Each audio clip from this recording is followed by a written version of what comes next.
Namaste, beautiful gods, goddesses, and emissaries of light. This is Dr. Shreya Tiana Rimathea.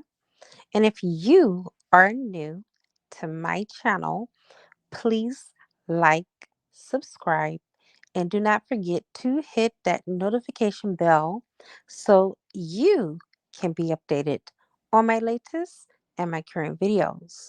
Welcome, welcome, welcome, everyone. Pull up a chair. Okay. And if you're already sitting down, relax and listen to this transmission as I channel this message for you. And as you can see from the title, we're going to be talking about Adam and Eve. But let's not forget about Lilith. Okay. So we're going to go ahead and save Lilith for last because we're going to save the best for last. All right. You might want to get a pen and paper in hand. You might want to write some of this down because I'm sure you're not going to be able to retain everything that I am going to channel. So, you guys know that we are entering into the age of Aquarius, where the truth hurts more than the lie. For many of you, um, you were brought up in church, or you might have went to a family member's house who took you to church, but there was some type of religious background, and you may already be familiar with the story, but not the real story of Adam and Eve. I'm going to break this down for you, okay? One, Eve represented a karmic connection rather than a divine feminine presence. And you might wonder, why am I saying this? Well, basically, all of humanity as we know it now, according to legend or according to the Bible, is doomed into a world full of sin, all because she was the first one who disobeyed the Creator God. Okay? Eve wasn't, secondly, a divine feminine figure. She was a karmic partner. And whether you guys say this or not, or believe that free will was involved, etc., this was not free will, baby. This was fated. Karmic partners are fated, just like a twin flame, just like a soulmate, just like a higher level soulmate. They are fated partners. That means that you could not avoid the connection. You were going to be connected because that's your soul contract, right? It doesn't make a difference what soulmate they play or what type of partner they are. So instead, number three, instead of embodying the divine feminine energy, Eve's role was that of a karmic partner. There was nothing divine about her. Number four, Eve was characterized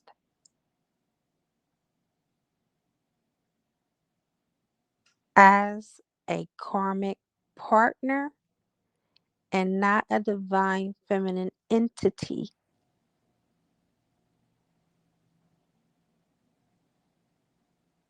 And last but not least, before I get deep,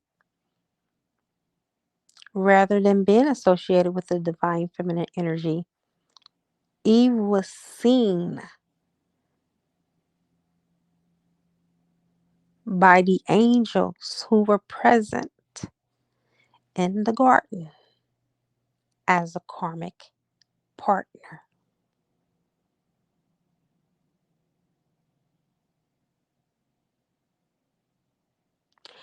This is something that I want to say. This is a caveat that I'm going to put out there because I'm psychic and I feel that I'm going to trigger a lot of people because of the brainwashing.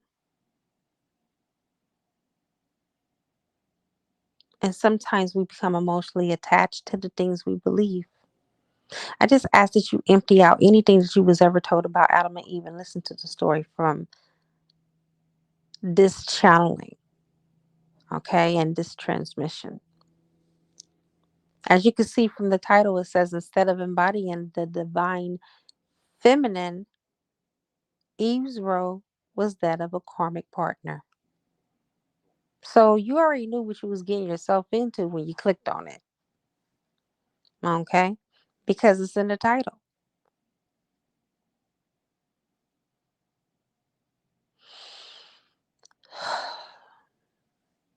I call in air, fire, water, earth, spirit, and ether.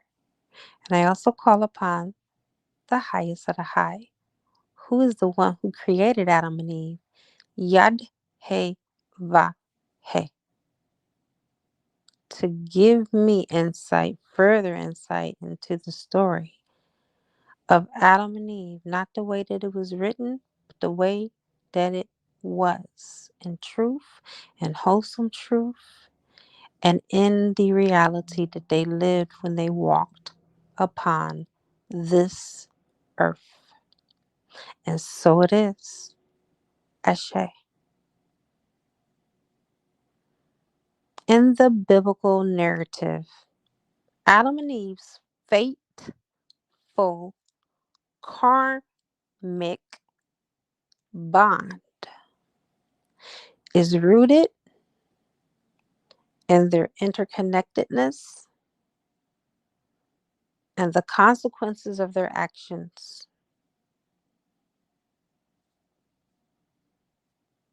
This story goes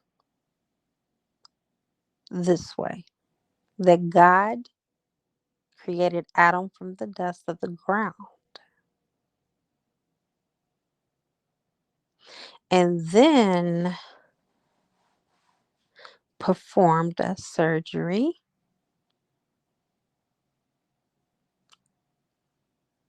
in which Eve came from one of Adam's ribs. So instead of having two ribs, he had three.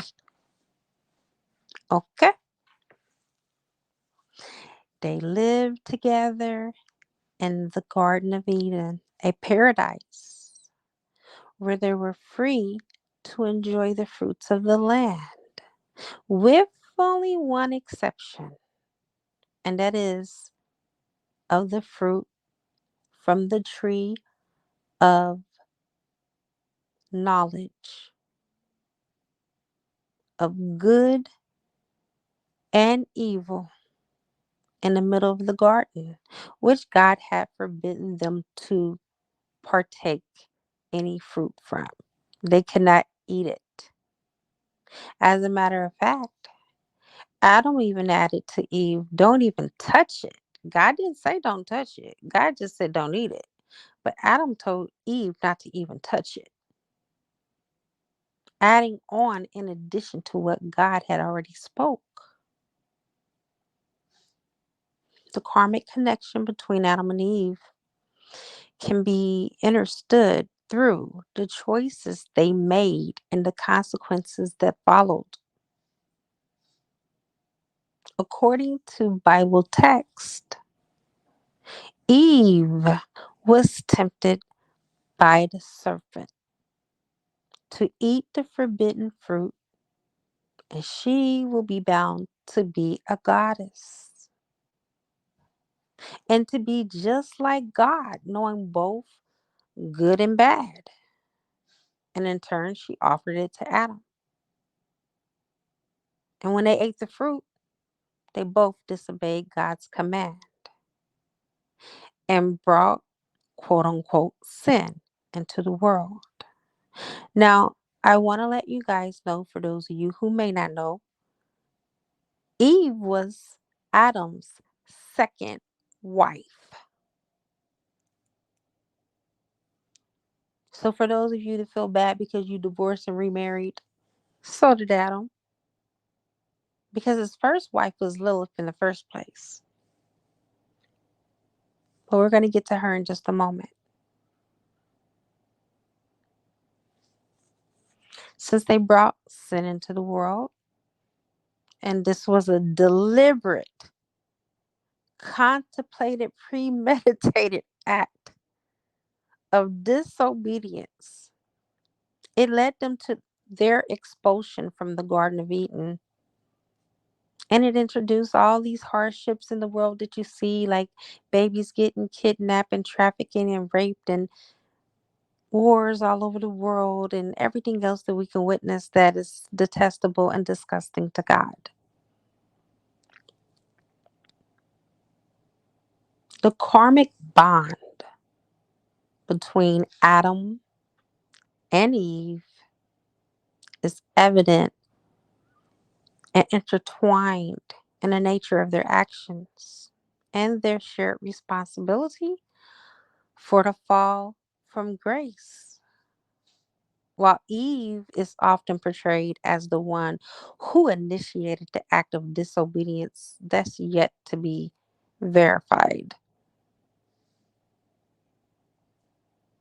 It's not the first time that a woman's been blamed for something that a man did originally. But let's just say, for the sake of argument, we're going to go along with the narrative of the Bible that both Adam and Eve played a role in the events that unfolded. It don't matter who ate first. The bottom line is they both sinned or transgressed against God. And their choices had far reaching consequences, not only for themselves, but for all of us. So, additionally, this karmic connection between Adam and Eve, it can be seen in the way they dealt with the aftermath of their actions, how they responded, how they reacted. And according to the biblical narrative, when God questioned Adam and Eve about eating the forbidden fruit, they both tried to shift the blame. Adam blamed Eve, and Eve blamed the serpent. Does that sound familiar?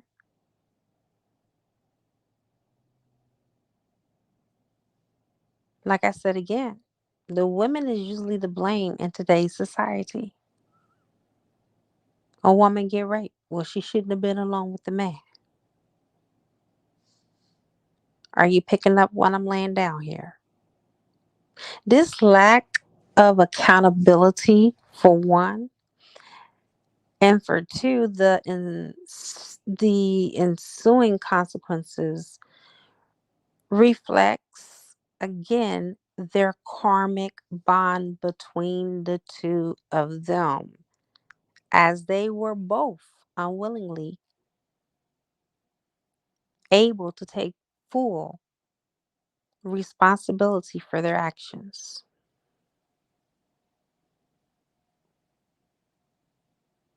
So, in this interpretation that I'm giving you, are you now starting to see the karmic connection between Adam and Eve that lies in their shared destiny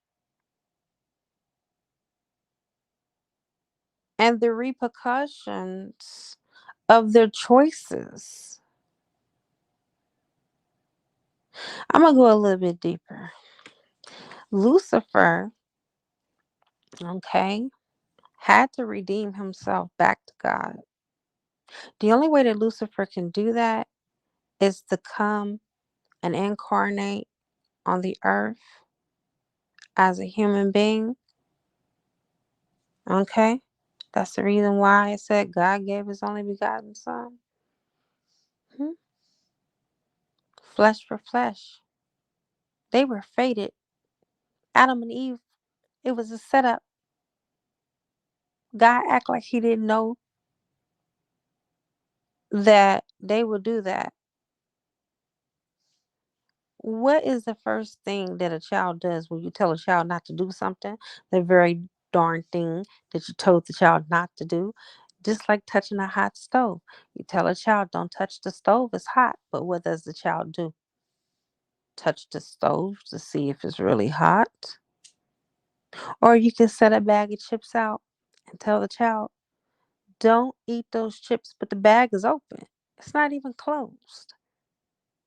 The child is hungry. The child don't care if that's your chips. The child's going to eat the bag of chips. If not the whole bag, it's going to take some chips out of that bag. I remember my mom had a cookie jar, and she used to buy oatmeal cookies from a grocery store. It used to be called Clubs, where it was basically like a mini Walmart. Actually, it was bigger than Walmart because people went there for businesses that had restaurants and everything. I remember it like it was yesterday. It just Walmart is just basically a more modernized version of it. She used to get these oatmeal cookies from there. I loved them oatmeal cookies. My mama used to tell me, don't eat those cookies unless I tell you you can get one. Baby, when I came home from school, I was hungry. I got 2 cookies a day for myself, even though my mama told me not to touch them because I was hungry and it was tempting. And I know I did it because she told me not to do it. If I told you right now, don't think of a pink elephant, what are you going to start to immediately think of? The pink elephant. So here's what I'm saying. The fall of mankind was planned by the one who created us, the one that I just prayed to. But I prayed to his higher self. Okay, remember Yadhe Jehovah, Yahweh, how you ever want to call Allah, it's the same energy. Yes, it was planned. So his spiritual son, aka brother, can redeem himself.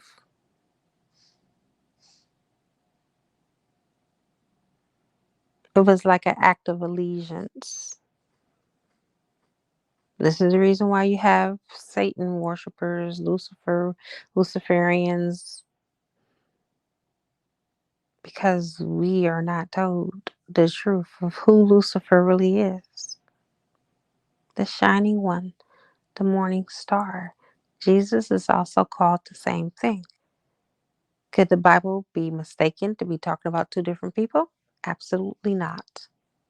So going back, I digress, to Adam and Eve. Their story serves as a cautionary tale, okay, about the actions of their karmic consequences.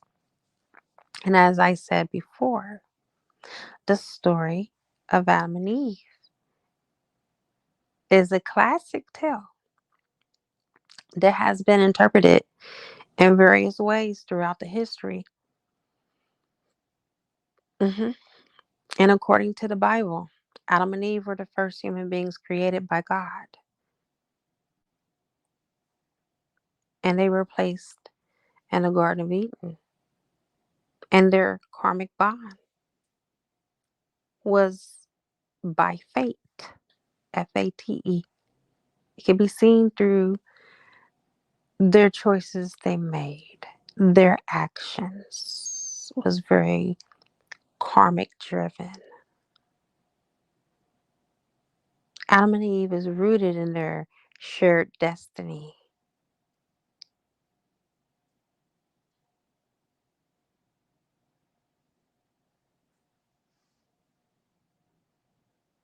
And let's go back to the story again. According to the Bible, again, God did what? He forbade Adam and Eve from eating the fruit of the tree of knowledge in the middle of the garden of good and bad. However, Eve was tempted by the serpent and ate the fruit. And then Adam followed, who also ate it with no hesitations. Do you know how deep this rabbit hole was going to go? That was an act of not only disobedience, but insubordination, misconduct,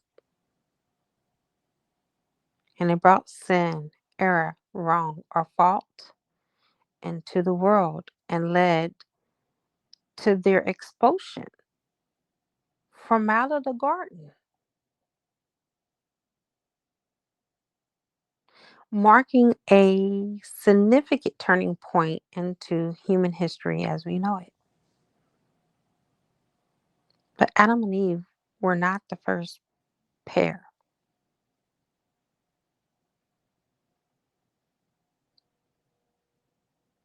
So, can you see how apparent their karmic bond was and how their choices affected not only themselves, but all of humanity? So when I think about the story now as a divine feminine, I don't look at it the way I used to look at Eve. Eve is not the original woman. She's the karmic and buried all the children that are alive on this earth. Just like a divine masculine, if he chooses a karmic, it doesn't mean that he made the right choice. There's consequences for being with karmic. Just like their actions led to a fundamental shift in their relationship with God and introduced suffering and hardship first on their children, their offspring, right? And then the rest of humanity, because it had to start with their kids. Cain killed Abel, the first murderer. They shared responsibility for the fallen grace.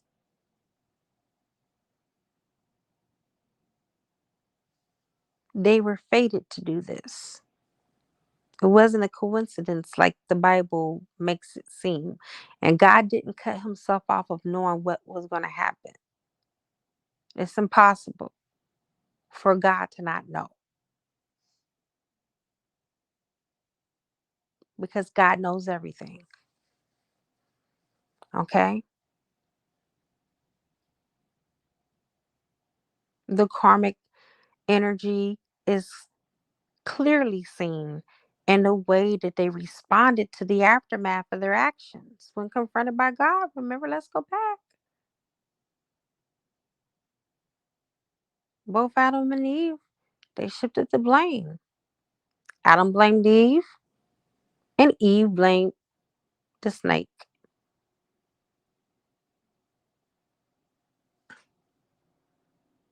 Another karmic tie. Lies.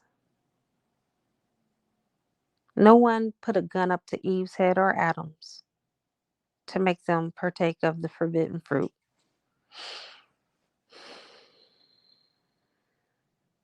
I mean, in their destiny and their far reaching implications of their actions, their story continues to be told. But they had free will, you guys.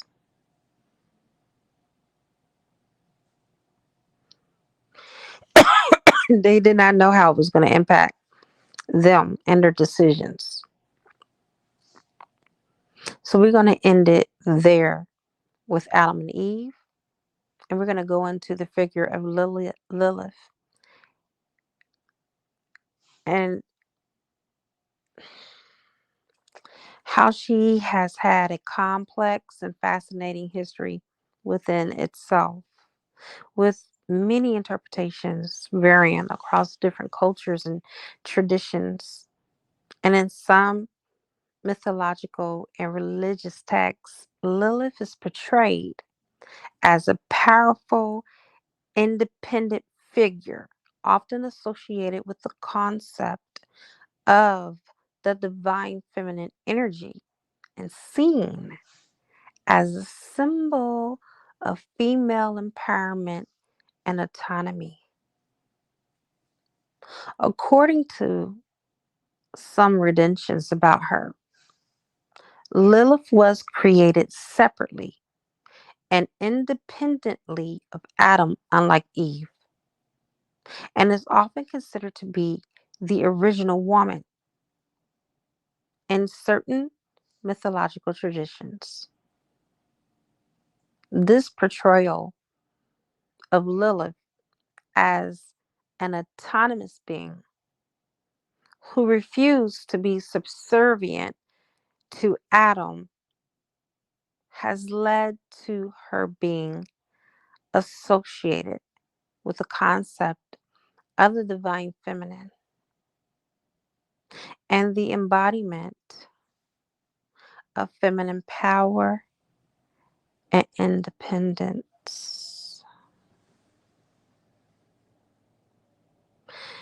In this narrative, the marriage between Adam and Lilith is often seen as a union of equals, characterized by mutual respect and partnership.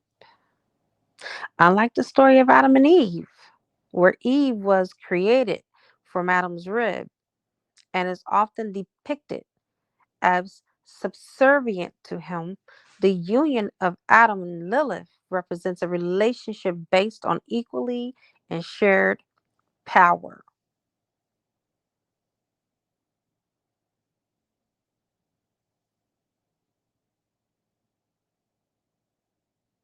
Do I need to say that last sentence again? The union of Adam and Lilith represents a relationship based on equality and shared power. Adam was supposed to submit to Lilith, and Lilith was supposed to submit to Adam, but Adam was the only one who wanted to have his partner submit. But that was not the storyline. That was not the fate that was given. So, Lilith's status as the original woman and the divine feminine that she is refused to be subservient to Adam. That within itself is often seen as a symbol of the divine feminine energy, representing qualities such as independence, strength, and self determination. Her story is sometimes interpreted as a celebration of female autonomy and empowerment, emphasizing the importance of honoring the feminine in her full complexity. I would say that I was Lilith in my marriage to my twin flame, because he only wanted me to submit to him and he did not submit to me. As a matter of fact, I wasn't even allowed to grab his genitalia because he told me I was not allowed to because it was his. Yeah. So back to the story. The figure of Lilith has the portrayal of her power, her independency, embodying the essence of the divine feminine. And in certain stories, she's depicted as the woman created separately from Adam, which sets the stage for this unique and romantic narrative. You haven't heard this side of the story yet, but you have now. Okay? The union between Adam and Lilith was filled with passion, mutual respect, and a deep sense of partnership. Their love story is steeped in a celebration of divine feminine power and independence, and it emphasizes the romantic notion of a union between two strong and autonomous individuals. Let's say power couple right there, right?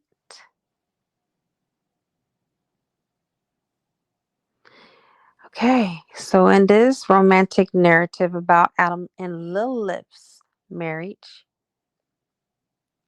they had a deep, abiding love that transcends traditional gender roles. Lilith's refusal to be subservient to Adam is not a sign of disrespect or discord, but rather a reflection of her fierce independence and strength. Their relationship was built on a foundation of mutual admiration, understanding, and overstanding, and a shared recognition of each other's individuality. You see, the love between Adam and Lilith is often seen as a very passionate, fiery romance. Okay? Remember, both partners brought to the table their unique qualities to the union. Lilith's unwavering spirit and determination captivated Adam, while Adam's steadfast support and admiration for Lilith's independence creates that deep connection and bond and meaningful connection between the two of them. Their partnership is a testament to the beauty of embracing the full spectrum of divine feminine energy, with Lilith symbolizing her qualities. Remember the three qualities I told you about earlier: independence, strength, and self determination?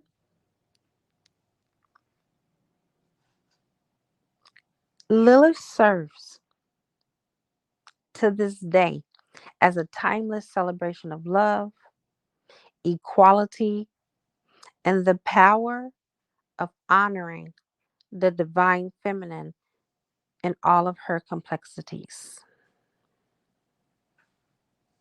So, what you have overall is this romantic narrative of Adam and Lilith's union, which gives you this empowering vision of love.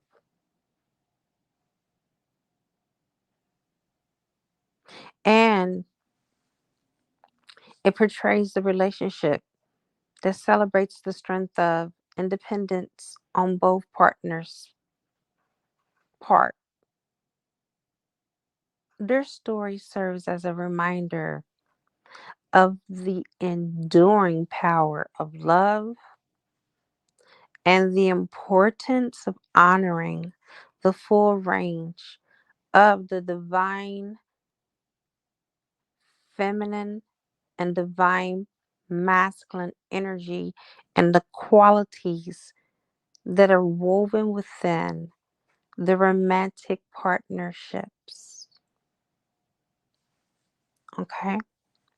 Just like today in modern twin flames unions, people are bound to make mistakes in their relationships. However, it's very important that you realize that it is possible for you to recover from them as well.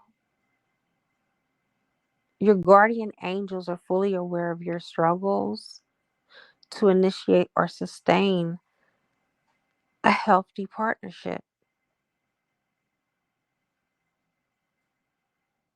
But if you listen to your guardian angels and you make the necessary changes that they recommend you to make, you will be able to sustain a long relationship. with your divine counterpart. It's very possible. It's up to you. All it has to take is one person to want union.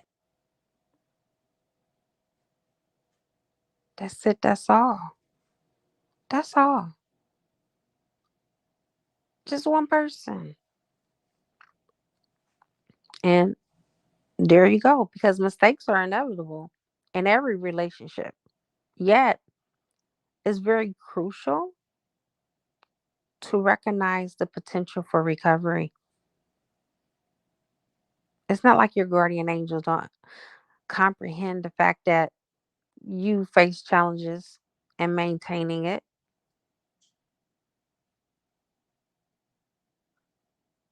Like I said again, by heeding the guidance that they offer you, you can create the necessary changes to nurture a lasting and joyful relationship.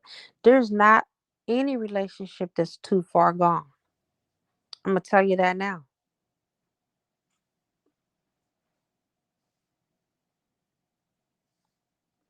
And I've been seeing 330 a lot lately. That's just me. I don't know if you have too, but I will tell you what it means if you've been seeing it,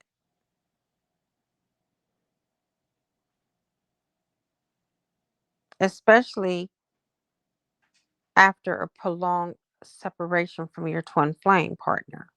It suggests that if you see this number, that a reunion is on the horizon. Both of you and your twin flame, have dedicated yourselves to personal and spiritual development, which is paving the way for this significant growth in the both of you.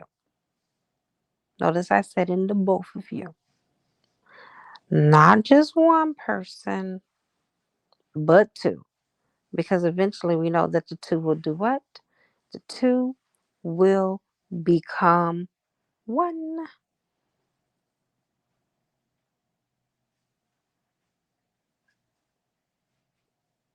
But what if you have a twin that nitpicks, always complaining, never satisfied?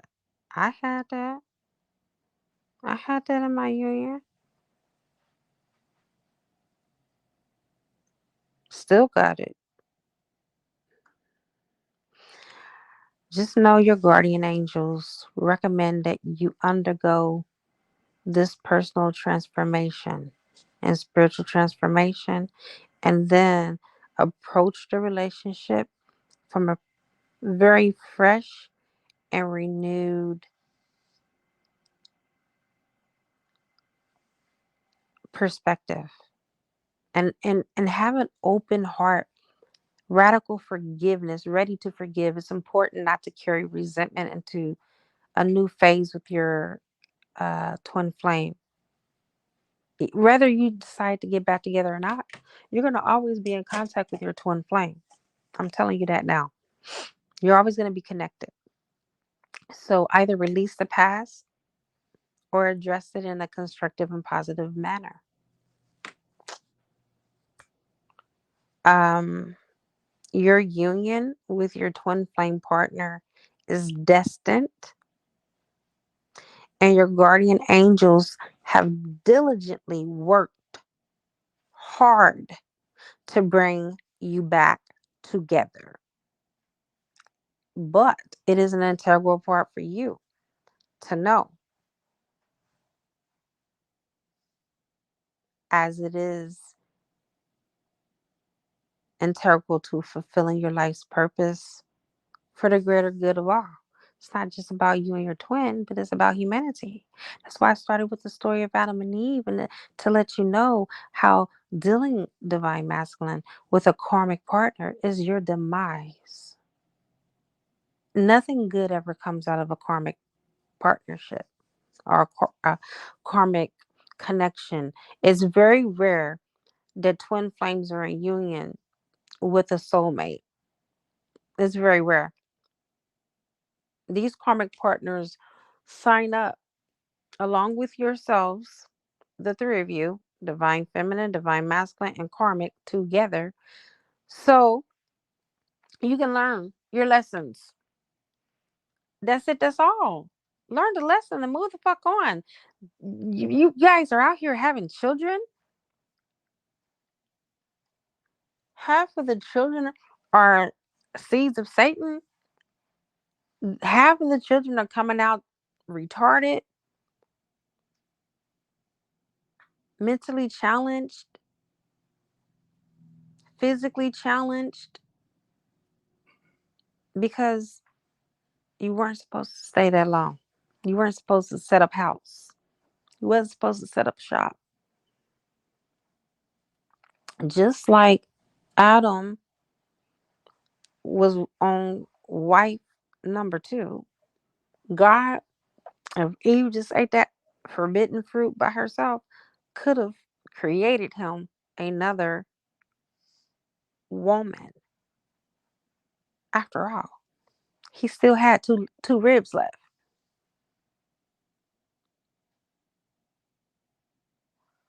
See what I'm saying? Divine masculine, don't be like Adam. Don't lose your first wife that you were highly in love with and connected with. You had a deep connection spiritually, mentally, and emotionally with.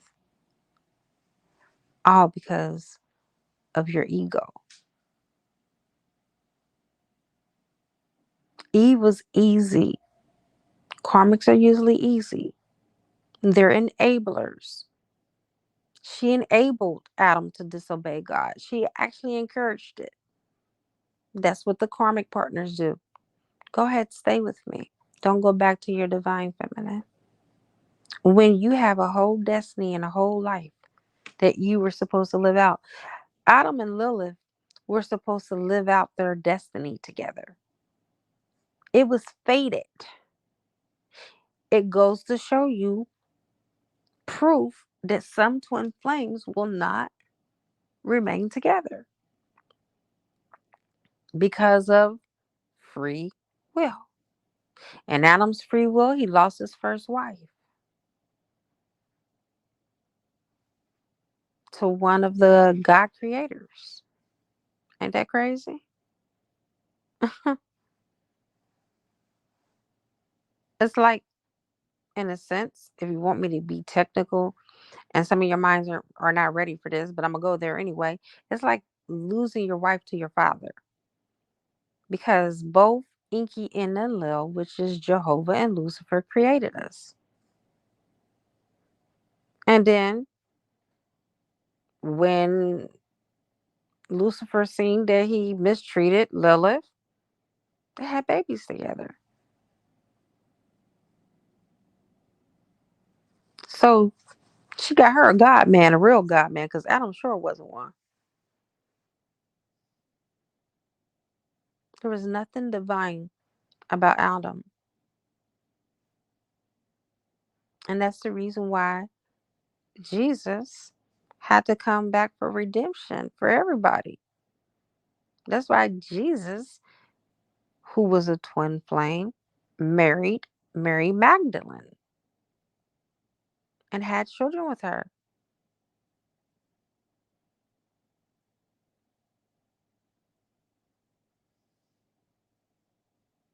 Okay? So,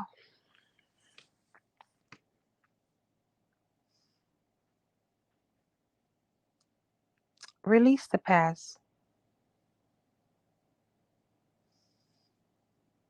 Your guardian angels are here to help you to fulfill this purpose.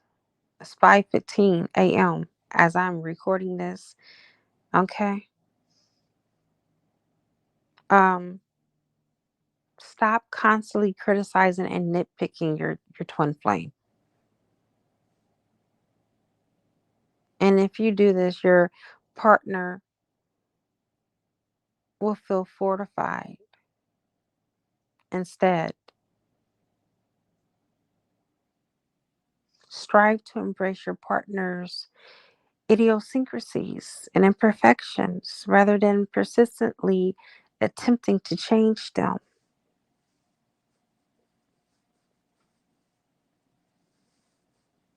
like Adam did to Lilith. He tried to change her, make her his mini me.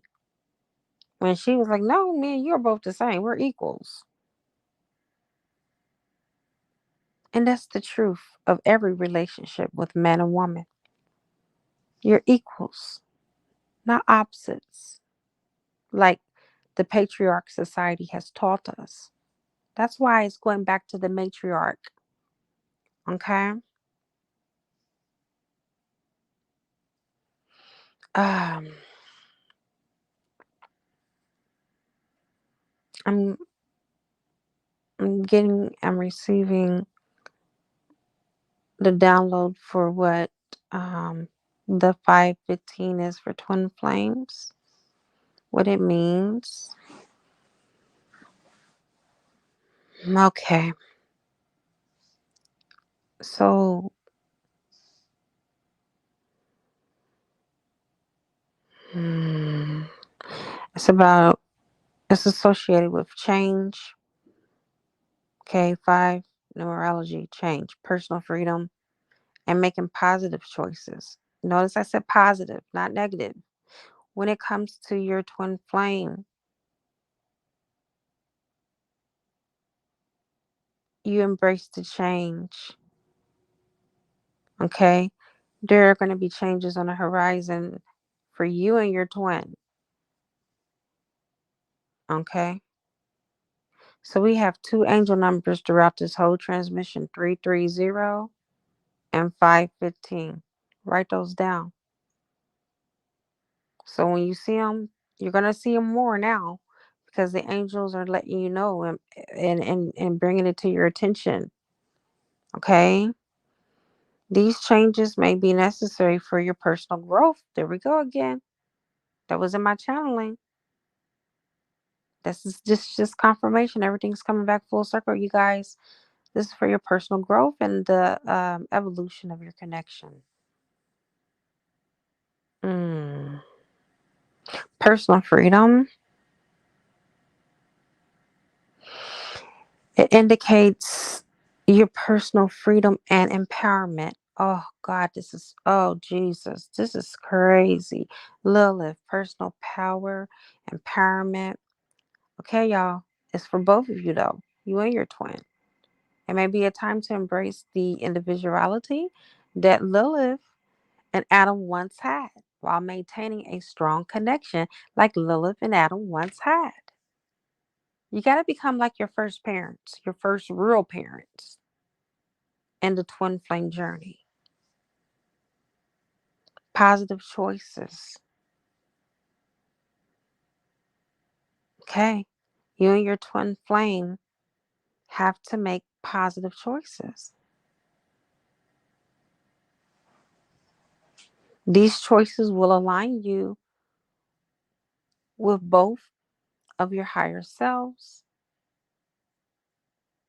so you can continue to grow in your relationship. Okay? Communication and understanding is coming to me as well. And adaptability. So, this is just a reminder to maintain an open and honest connection with your twin flame and be flexible in navigating through the challenges you have together.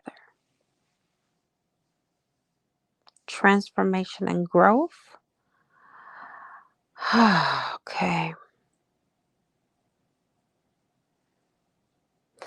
Number 5 represents that transformation and growth through the changes that you make and are the key themes to your twin flame relationship.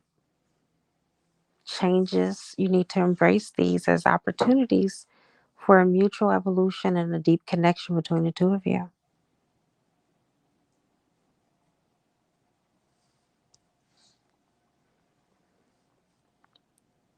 There's more that's coming.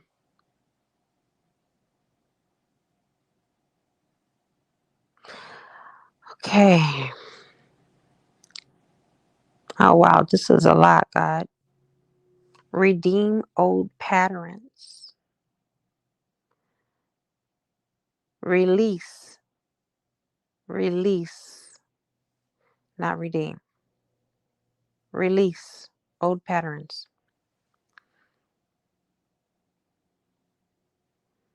Indicates this is a call for you to release those old patterns, those old belief systems from your freaking culture and background.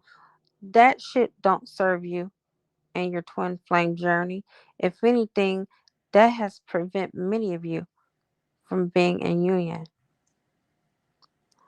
So release any behaviors that no longer serve the highest good of the relationship between you and your divine counterpart. This release can create space for new positive energies to flow between you and your twin flame. Alignment with purpose. It could signify as a reminder to you to align to your actions and interactions with your life purpose and spiritual growth. This alignment may be extended to your twin flame as well as you both work together and toward the same common goal, which is a shared spiritual journey together, not apart. Balance and harmony. Balance in the masculines within. It represents the number one, new beginnings and unity. Taking the initiative in the context of your twin flame connection. Okay. This could signify the pursuit of balance and harmony between you and your partner. A lot of you are going on your new phase of your shared journey. No longer a solo journey anymore. Just like Adam and Lilith. Strength and resilience. I'm hearing strength and resilience. So it encourages you to be strong, highlighting the strength and resilience needed to navigate the changes and the challenges within the twin flame relationship. You have the inner strength to overcome any obstacles together, not apart. And the last thing,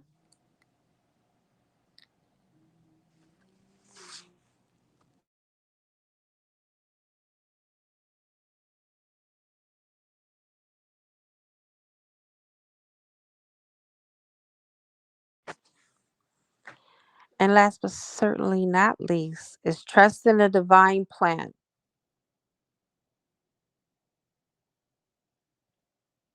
You and your twin flame are to trust in the divine plan for your relationship, not your karmic relationship, but your relationship with your twin.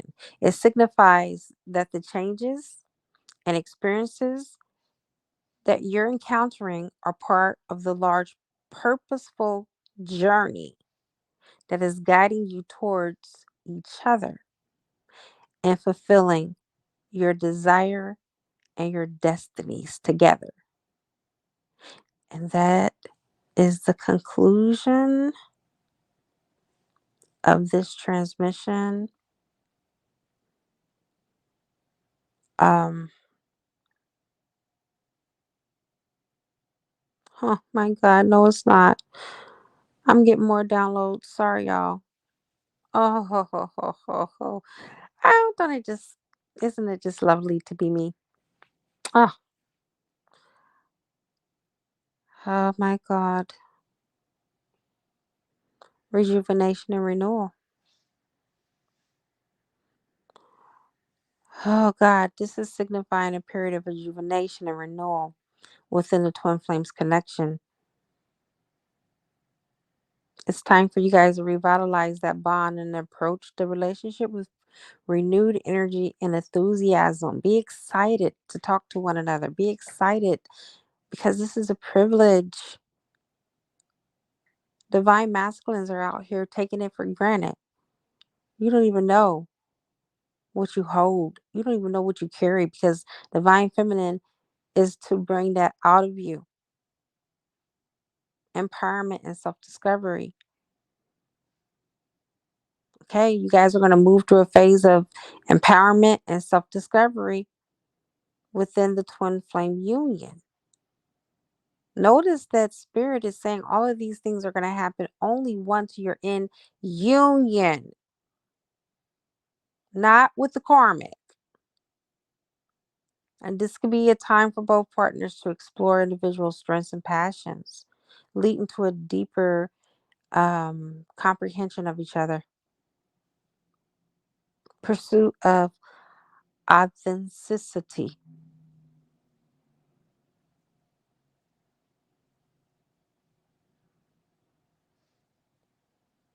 Often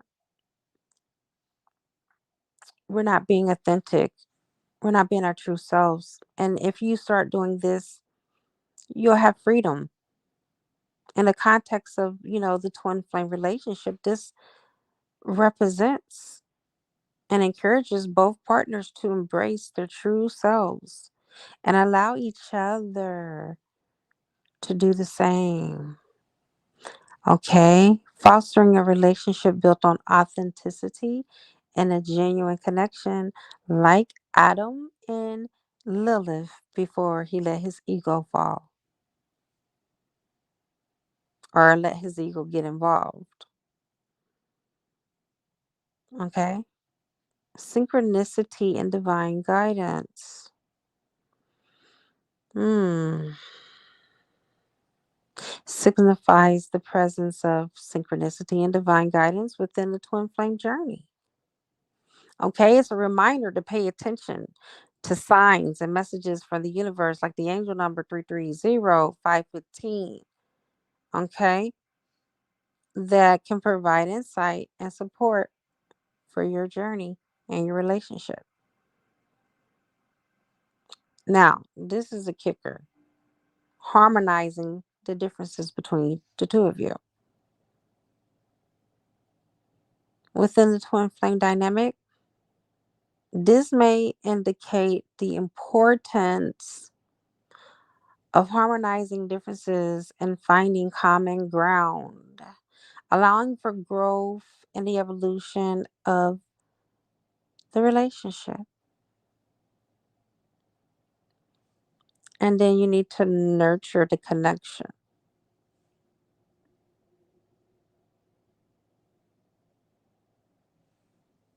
Okay.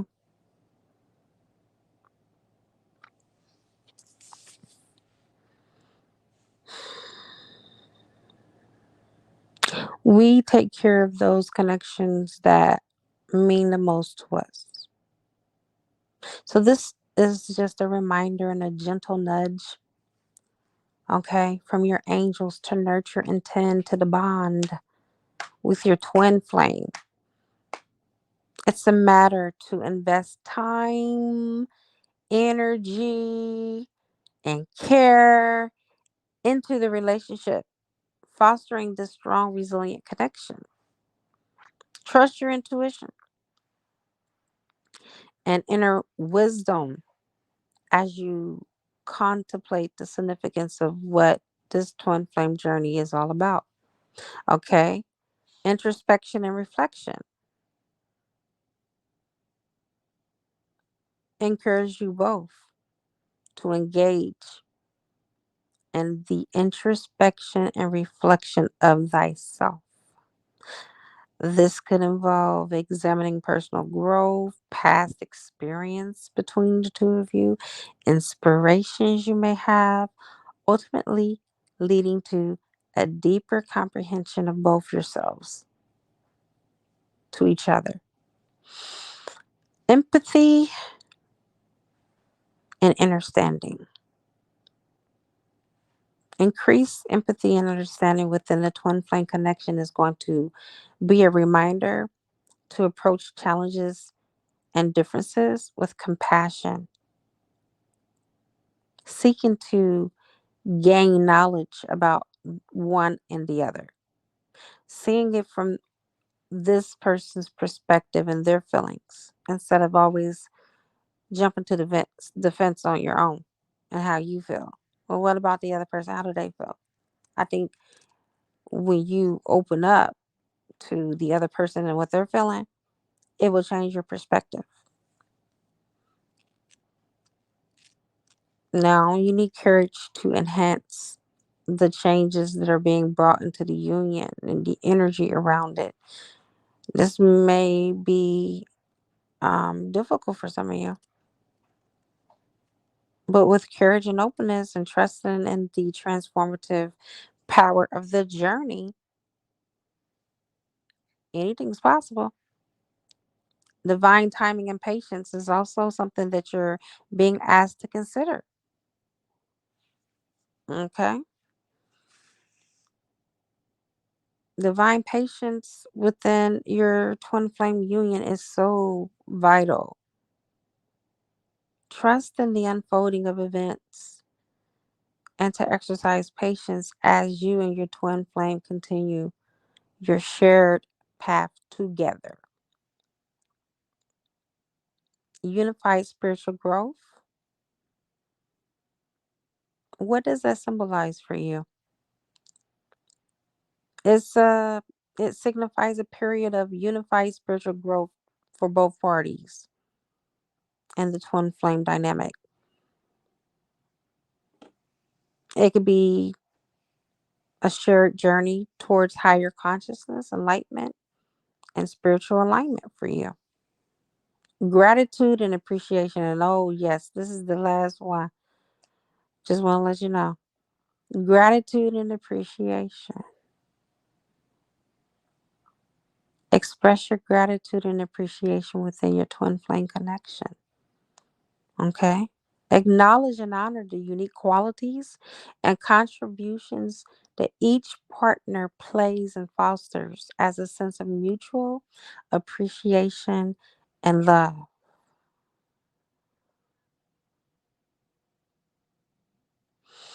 And so you are, and there you have it. And we're ending with angel number 533. But you're going to have to look that up and what it means for you because I'm falling asleep. But thank you so much for tuning in and chiming in. I'm wishing you the best on all of your journeys. Know that with God, all things are possible, including your twin flame union. All right. It is a good karma to like, share, comment, subscribe to my channel if you haven't already subscribed. You can purchase my Seed of Abundance book, or you can order something from off of my wish list, or you can send a monetary donation. And I have to give a shout out to Michael. Thank you so much for sending me that generous gift that you sent me. That blew my mind, okay? Because you contributed $111.11 to my channel. I'm definitely going to buy me some more tarot cards because you did that for me. And that was the best gift that I've received on my channel thus far. So thank you, Michael. All right, you guys. Namaste.